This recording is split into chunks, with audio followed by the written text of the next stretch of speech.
সকলোকে মোৰ মৰমৰ শুভেচ্ছা জনাই আজি সৰণীবৰীয়া মেহমানী অনুষ্ঠান আৰম্ভণি কৰিবলৈ লৈছো। আজি তোমালোকক ভালকে দুটা কথা কৈ লৈছো। তোমালোকক প্ৰথম আৰু দ্বিতীয় ভাগ কোৱাৰ কচনি এটা ভাগ কৰিছো। এইটো কচনি কোনটো কোৱা কোনটো কোৱা দ্বিতীয় চতুৰ্থ পঞ্চম এই তিনিটা শ্ৰেণী লৈ পেলাই ক শাখা ভাগ কৰিছো। তোমালোকৰ যেতিয়া ক শাখাৰ প্ৰশ্ন কৰি ক দুটা মানে ক ভাগত ক উত্তৰ যেতিয়া প্ৰশ্ন কৰিম তোমালোকে জানি লওক উত্তৰ ক শাখা ল'ৰা ছোৱালীয়ে দি দিবা উত্তৰ দেই।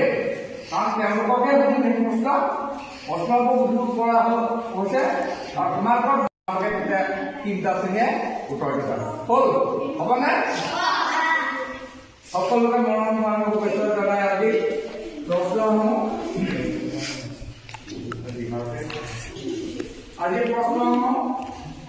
দুটাই দিছে স্থানীয় যুৱক ভজা বৰা আৰু নৱজ্যোতি হাজৰিকা। প্ৰথম মই শাখাত প্ৰশ্ন কৰিছো। শাখাৰ প্ৰথম প্ৰশ্নটো হৈছে অসমৰ বৃহৎ ৰেল জংচনটোৰ নাম কি? অসমৰ বৃহৎ ৰেল জংচনটোৰ নাম কি? ভুল উত্তৰ এটা মানুহ কৈ দিয়ক এবাৰ। কোনে পাৰিবা নে দেৰি নকৰিবা? ক শাখা কৈছিলে নে খ শাখা কৈছিলে? খ শাখা তই দিয়ক। অসমৰ বৃহত্তম ৰেল জংচনটোৰ নাম কি? ভুল উত্তৰ ভুল উত্তৰ ভুল উত্তৰ। যদি নাজানে মই কৈ দিছো এটা এবাৰ কৈ দিছো দেই। ৰেল জংচনটোৰ নাম হৈছে লাংডিং জংচন। মনত ৰাখিব তোমালোকে দেই। দ্বিতীয় প্ৰশ্ন কৰিছো খ শাখাত ভাৰতৰ ৰাষ্ট্ৰীয় খেল কি? এটা আগে আগে কোনে কৈছে? এইখিনিতে কৈছিলে কোনোবা সিও কৈছিলে দুইটাই কৈছিলে। কোন দুটা কৈছিলে? উঠি দেখোন এবাৰ।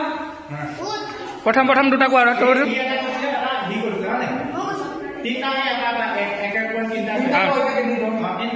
গণেশী 1 তাৰপিছত তোৰ নাম কি? মৌচুমৰ 1 তাৰপিছত হিমাংশুৰ 1 দেই। তিনিটাৰ একেলগতে কৈছে। এতিয়া খ শাখাত এই পেলাই মই খ শাখালৈ গৈছো। তই নকবি খ শাখাত প্ৰথম প্ৰশ্ন দেই। তোমালোকৰ মন দি সুধিবা। প্ৰথম প্ৰশ্নৰ সৈতে ভোগালী বিহু অসমীয়া কোন মাহত পালন কৰা হয়? বহাগ মাহত কি কৰে? বহাগ। ভুল উত্তৰ কোৱা। ভোগালী বিহু ভোগালী। শুনা পাৰিবা নকবে চাউল নিদিবি তই পাৰিবি না?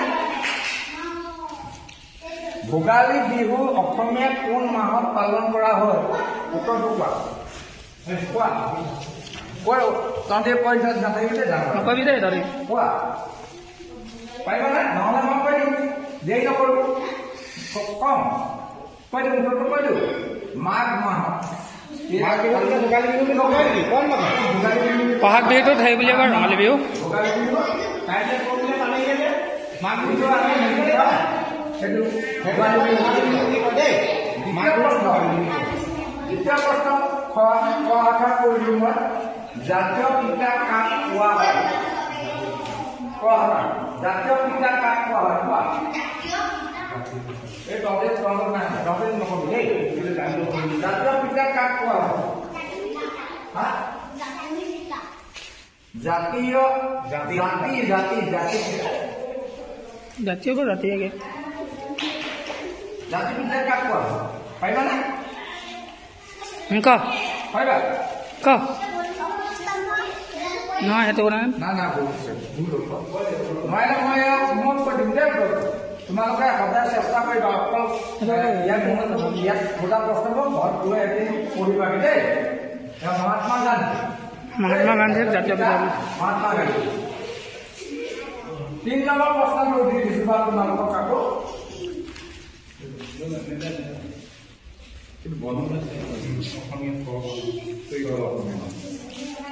তোমালোকক মই 3 নম্বৰ প্ৰশ্নটো সুধিছোঁ বুজি পেলাই তোমালোকক অসমীয়া স্বৰবৰ্ণ কেইটা পাৰিবানে অসমীয়া স্বৰবৰ্ণ কেইটা স্বৰবৰ্ণ চিনি পোৱা নাই হা স্বৰবৰ্ণ চিনি পোৱা নাই কি কি যাব কেইটা কেইটা হিচাপ কৰ নাই ইয়ে পাওঁ কৈছিলে পাঁচ আছে ন হ'ব দুইটাই ফাৰ্ষ্ট একেলগে কৈছে একেলগে হাত এক নম্বৰ 4 নম্বৰ প্ৰশ্ন তোমালোকৰ 4 নম্বৰ প্ৰশ্ন তোমালোকৰ হয় প্ৰশ্ন 1 মিটাৰত কিমান সেন্টিমিটাৰ হয় 1 মিনিটত কিমান সেকেন্ড হয় এই দুটাই দিছে দুটাই একেই দিছে শুদ্ধ উত্তৰ দেই চাপে লোৱা হা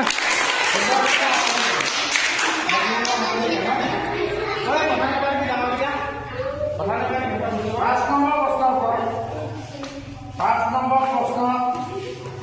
নম্বৰ প্ৰশ্নটো হৈছে তোমালোকৰ ক শাখাৰ কাৰণে সৰস্বতী বাহন কি সৰস্বতী মাতৃ সৰস্বতী বাহন মানে সৰস্বতীয়ে কি লৈ ফুৰে বাহন মানে গাড়ী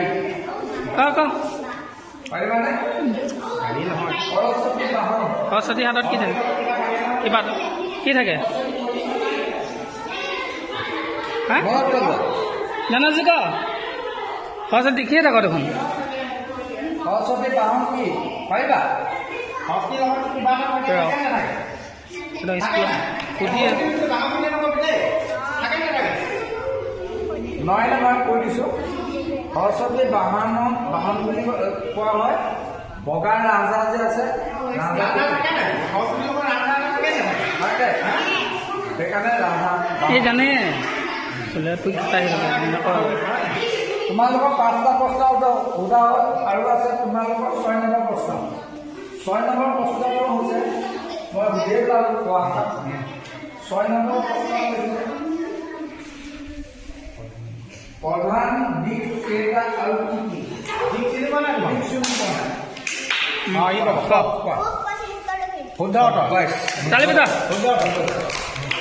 চাৰিটা প্ৰধান দিশ হয় নাই দুটা হাতৰ আছে সেই হাতৰ দুটা পিছৰ খিনিত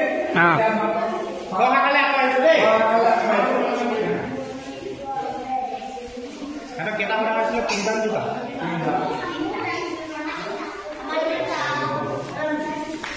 তোমালোকৰ 4 নম্বৰ প্ৰশ্ন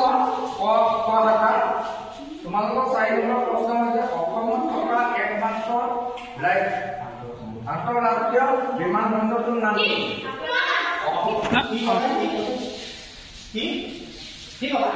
কোৱা আন্তঃৰাষ্ট্ৰীয় ভালকে কোৱা ভালকে কোৱা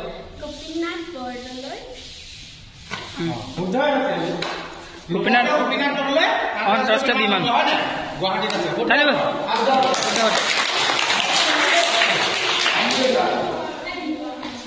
এবাৰ 5 নম্বৰ প্ৰশ্ন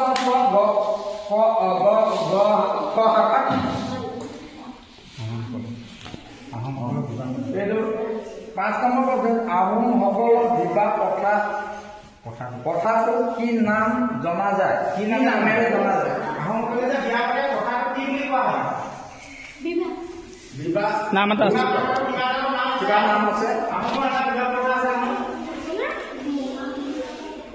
বিয়াখনৰ নাম এটা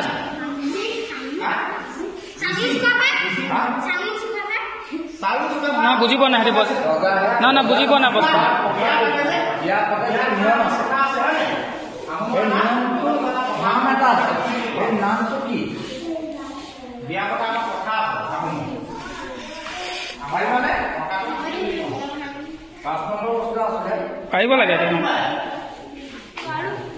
লাগে ইমান উজু একদম আহোমসকলৰ বিবাহ কথাটোৰ নাম হৈছে চক্ৰম আৰু চক্ৰম হোম পাতে চুতীয়াসকলে আহোমসকলে চক্ৰম পাতে শুনিছা নাই এতিয়া শুনিছিলে নাই সেই কথাটো কোৱা হয় নেকি চক্ৰম মনত ৰাখিব দেই এতিয়া তোমালোকৰ 6 নম্বৰ প্ৰশ্ন মই নুশুনো মই স্থানীয় যুৱ টেকনলজি হাজৰিকাই বুলি কওঁ। তোমালোকৰ দুটা আখৰ আছে আজি, কও আছে আজি তোমালোকৰ এইটা প্ৰশ্ন হ'ব। ঠিক আছে, এতিয়া তোমালোকৰ পাঁচটা প্ৰথম কথা হৈ গ'ল হয় নাই? কমাকাৰ হৈ গ'ল প্ৰথম কথা, হাতৰ মঠিবলৈ আছে, দুটা আখৰ আছে আৰু তোমালোকৰ এটা প্ৰশ্ন আছে। এতিয়া কোনে কেইটা উত্তৰ দি আছে মনত আছে নে? ই এটা বি এটা না তিনিটা এটা ই এটা চাৰিটা এটা দি আছে। চাৰিটা এটা দি আছে। এতিয়া শেষ প্ৰশ্ন তোমালোকে মন্দিৰ দিবা দেই। মহামৃত্যুঞ্জয় মন্দিৰ অসমৰ কোনখন জিলাত আছে? মহামৃত্যুঞ্জয় মন্দিৰ নগাঁও। নগাঁও হয় নে? এতিয়া ইয়াৰ পিছত দুটা শাখৰ আছে, দুইটা শাখা লাগে দেই। মই প্ৰথম ক শাখা শাখৰকেইটা সুধি লৈছো।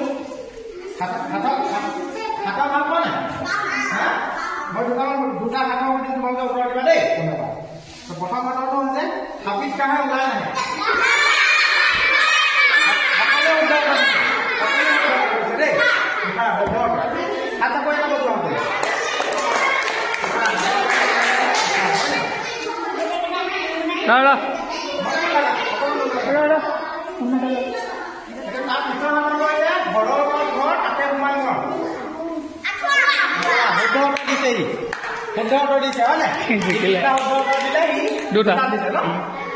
বাকীটো ড্ৰ হ'ল। ধন্যবাদ তোমালোকলৈ। এতিয়া খ শাখা আগৰ দুটা সুধিছো ন, মন দি শুনিবা দেই। মই এটাই কম, প্ৰথম কথাটো হৈছে মাকে পৰহি বাৰে গোটেইকে আকাশলৈ যায়।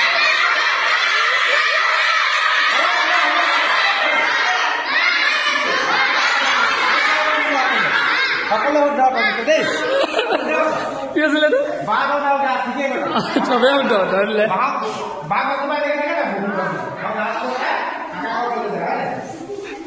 এতিয়া দ্বিতীয় শাখাটো হ'ল তোমালোকৰ কোৱাচোন পণ্ডিত নেতা কি গছৰ পাত দুটা?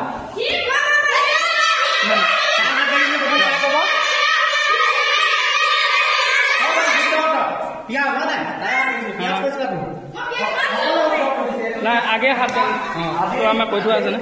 আৰু খ শাখা তোমালোকক এটা অনুৰোধ কৰিছো, শাখৰ মানে উজুৰ সুধিছো আজি।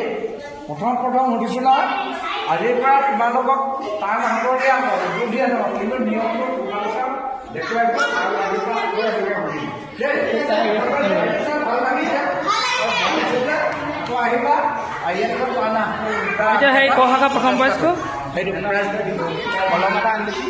ক শাখা প্ৰথম এই হ'ব, প্ৰথম ই ছেকেণ্ড। এহেঁতৰতো চবেই এটা এটা দিছে। ই দুটা দিলে, নাই ইহে দুটা দিছে, বাকীকেইটা ড্ৰ হৈছে। এটাবোৰ ড্ৰ হৈছে, এটাবোৰ ড্ৰ হ'ব, এই দুটা হৈছে। ফাৰ্ষ্ট এই হ'ব। তহঁতবোৰ চবেই দিলি, তহঁতবোৰ চবেই দিয়াৰ কাৰণে ড্ৰ হৈ গ'ল। ড্ৰ হোৱাটো নাপাওঁ। ফাৰ্ষ্টটো হ'ব।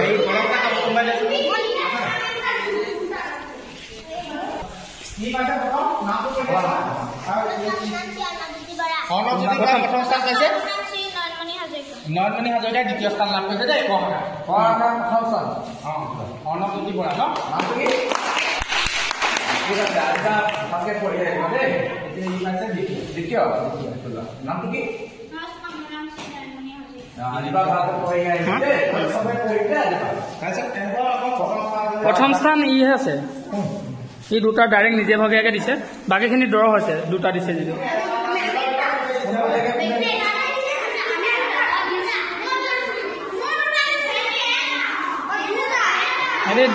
দুটা দি